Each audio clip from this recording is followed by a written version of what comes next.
Good morning students and again welcome to our social science class. From today's class we are going to start our new chapter of geography. It is globe.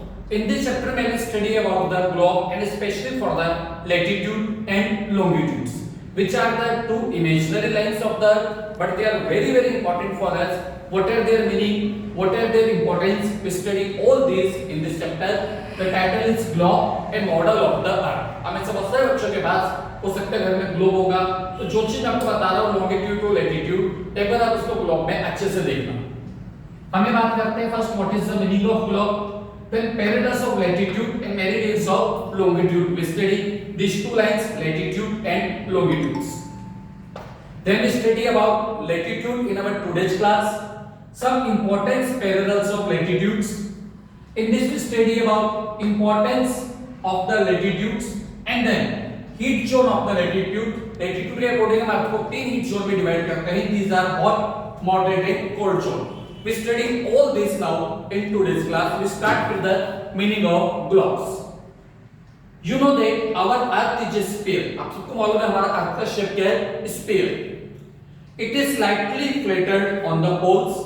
और जो हमारे दो पोल है south pole और north pole, वहां पर जाके थोड़ा सा ये फ्लैटर हो जाती है.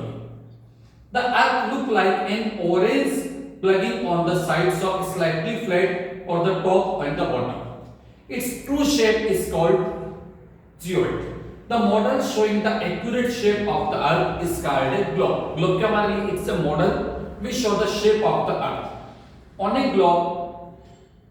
the globe, the shapes and the size of the continent are and oceans, distance, direction, etc. correctly represent. हम क्या करते हैं ग्लोब को देखते हैं तो उसके अंदर ब्लू, येलो, ग्रीन बहुत सारे कलर्स होते हैं, बहुत सारी लाइंस होती है, जिससे हमारे डिफरेंट कॉन्टिनेंट, ओशंस हम इन सबको रिप्रेजेंट करते हैं. North pole, south pole represent all this on the globe.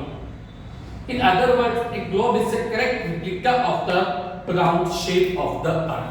कभी आप देखेंगे तो ग्लोब थोड़ा सा झुका होता है. It's approximately 23 डिग्री, जो हमारा अर्थ जिस तरह से थोड़ा सा झुका बिल्कुल उसी वे के अंदर ग्लोब को बनाया गया है. It is difficult to locate a point on a sphere. How does one do it? For this, we need certain points of reference or lines to be located in place. अब अगर आप globe पर या अर्थ पर किसी जगह को देखना चाहते हैं, तो हमारे को उसके लिए डिफरेंट लाइन यूज लेनी पड़ती हैं, और वैसे बहुत ज्यादा डिफिकल्ट भी है. These lines are latitude and longitudes. हम पहले बात करते हैं यहाँ पर parallels of latitude and meridians of longitude. If you look at the globe or at the world map, you have noticed two sets of lines drawn on them. One set of these lines are horizontal or in the east-west direction, while the other set of lines are vertical or in the northwest, north-south direction. They cut each other like the lines of a graph paper. अगर हम देखेंगे इससे हमने graph paper देखा है, different lines होती हैं. एक क्या होती है लाइन हमारे लिए हॉरिजॉन्टल, एक लाइन होती है वर्टिकल. तो इसी तरह से हम ग्लोब पर देखेंगे तो दो तरह की लाइंस होती है, तो हमारे हॉरिजॉन्टल ईस्ट टू वेस्ट, एक लाइन होती है हमारी वर्टिकल नॉर्थ टू साउथ. और दोनों आपस में जगह-जगह पर एक दूसरे को क्रॉस करती हैं, काटती हैं. They cut each other like the lines of a graph paper. The horizontal east-west set of the lines on the globe और the वर्ल्ड में are are the parallel of latitude. जो लाइन हॉरिजॉन्टल आती है वो east west direction से आती है, वो हमारे लिए क्या हो जाएगी, वो लाइन हमारे लिए क्या कहलाएगी, लैटिट्यूड्स. while the vertical और north south lines of the card meridians of longitude, और ऊपर से नीचे की तरफ लाइन आती है नॉर्थ पोल से साउथ पोल की तरफ, वो हमारे लिए क्या कहलाएगा, longitude. Remember both latitude and longitudes are imaginary lines drawn on the globe or the world map. अगर हम देखें तो रियल में ऐसी कोई लाइन नहीं है, सिर्फ एक इमेजिनरी लाइन है जो इंसान ने बनाई है ताकि वो अर्थ का प्रॉपर्ली मेजरमेंट कर पाए. There are no such lines on the surface of the earth. In drawing these imaginary lines, we use the north pole and the south pole are two basic points in reference on the surface of the earth. हम अर्थ के दो points मान के चलते हैं, basic points. एक तो top पर क्या हो गया, नॉर्थ पोल, एक बिल्कुल अर्थ के नीचे साउथ पोल. बेसिक दो पॉइंट्स हम लेकर के चलते हैं और उससे के भी यहाँ पर डिफरेंट लाइंस का मेजरमेंट किया गया है.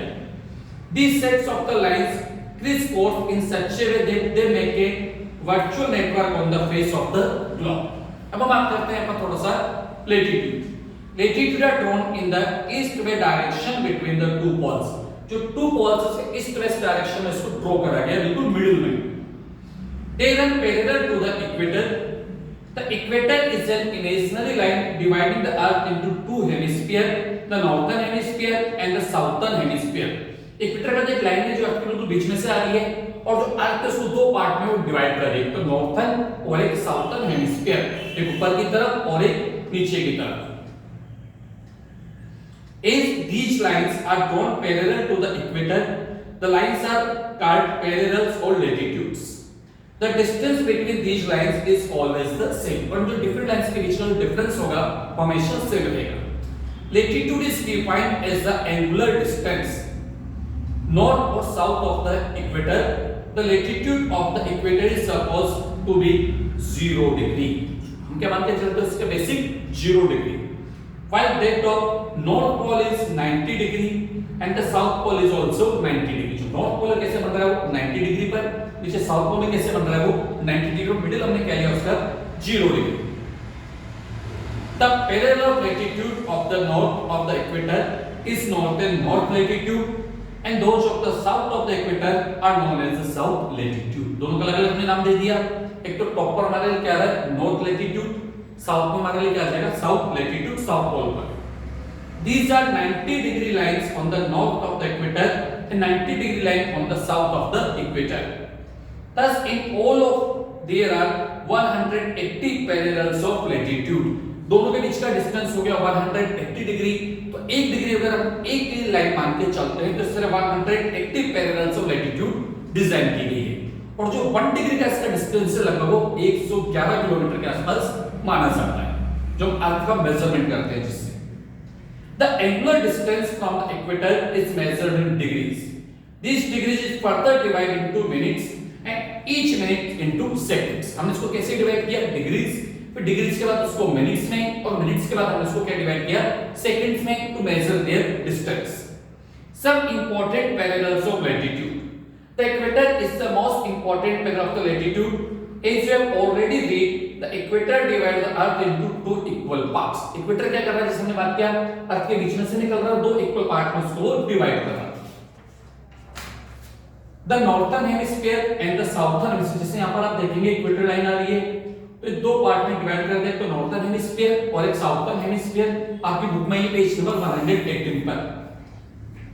The northern hemisphere lies to the north of the equator, while the southern hemisphere lies on the south of the equator.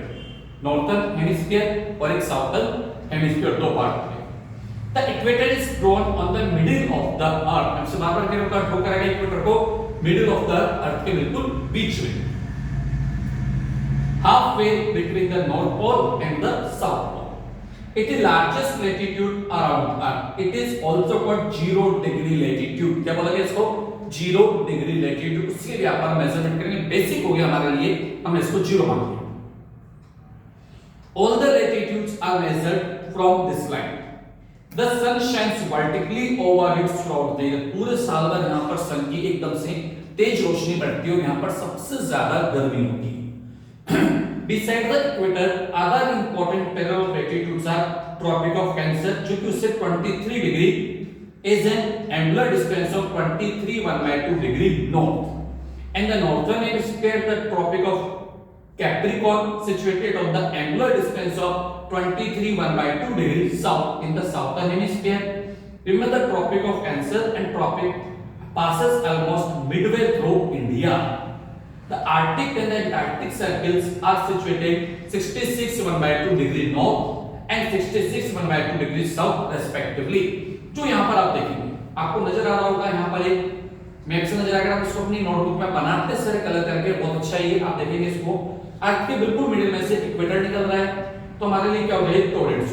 अब उसके ऊपर क्या रहा हमारे लिए ट्रॉपिक ऑफ कैंसर निकल रहा है और नीचे ट्रॉपिक ऑफ कैप्रिकॉर्न निकल रहा है और बिल्कुल उस पर फ्रीज जोन हो गया जो कि हमारे लिए 66.1/2 डिग्री नॉर्थ और 66.1/2 डिग्री साउथ, जो कि हमारे लिए आर्कटिक सर्किल और antarctic circle. You draw it in your notebook, it is figure number 18.3 on the page number 118। Now we see importance of this latitudes. क्या इंपॉर्टेंस है इसके हमारे लिए? Latitudes have an importance of its own. By means of latitude we can very easily form an idea of the temperature of the place. बिल्कुल हम इससे किसी place के टेम्परेचर का आइडिया लगा सकते हैं, क्योंकि इससे के अकॉर्डिंग जो टेम्परेचर डिसाइड होगा और जो अर्थ है वो बिटवीन डिफरेंट हीट जोन्स में हम उसको डिवाइड कर रहे हैं. Consequently, with the help of the latitude, we can divide the earth into different heat zones. So मैंने यहाँ पर लिखा है heat zones. With the help of the latitude, we can find out the distance of a place from the equator. 1 degree of latitude is roughly equal to 111 kilometre. जो आपके equator line है उससे 1 degree ऊपर जाते हैं तो कितना distance हो गया? 111 kilometre approximately. Although longitude, latitude help us to find out the exact location of a place. With the help of latitude, with the help of longitude, we can find the exact location of the place. एक degree हम कितना बता रहे हैं? 111 kilometre.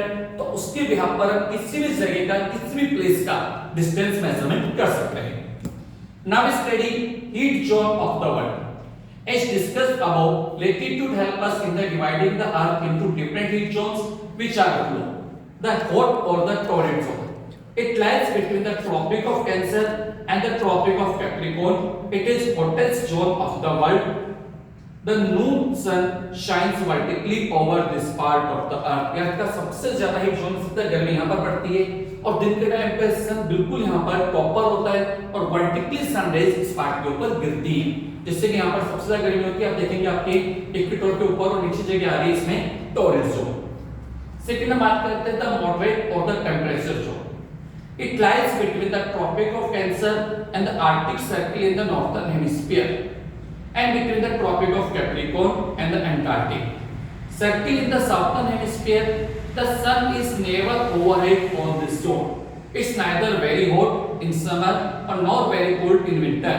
It is therefore called the temperate zone. हम इसको क्या बोलते हैं? Temperate zone. आप देखेंगे आपके यहाँ पर मैप में येलो कलर के अंदर आ रही है. कहां से? ट्रॉपिक ऑफ कैंसर से लेकर आर्कटिक सर्कल के बीच का जो एरिया है in the north, and tropic of Capricorn से लेकर के एंटार्क्टिक सर्कल के बीच का एरिया है जो कि आपके येलो कलर से इसको रिप्रेजेंट किया है.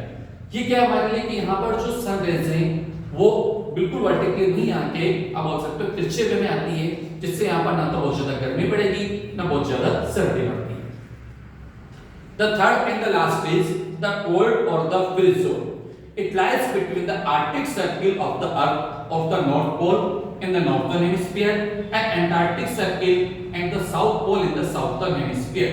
अब यहाँ पर देखिए इसको ब्लू कलर से रिप्रेजेंट किया गया है freeze zone. It is above the 66.12 degree north and on the Arctic Circle and 66.12 degree south in the Antarctic Circle with the freeze zone. ये अर्थ का सबसे ठंडी जगह, क्योंकि यहाँ पर सनराइज आती नहीं या फिर बिल्कुल बहुत कम क्वांटिटी में आती है और बहुत लंबे समय तक यहाँ पर नाइट बना रहता है. The sun is never overhead in this zone. यहाँ पर सन की रेज कभी सीधी नहीं आती.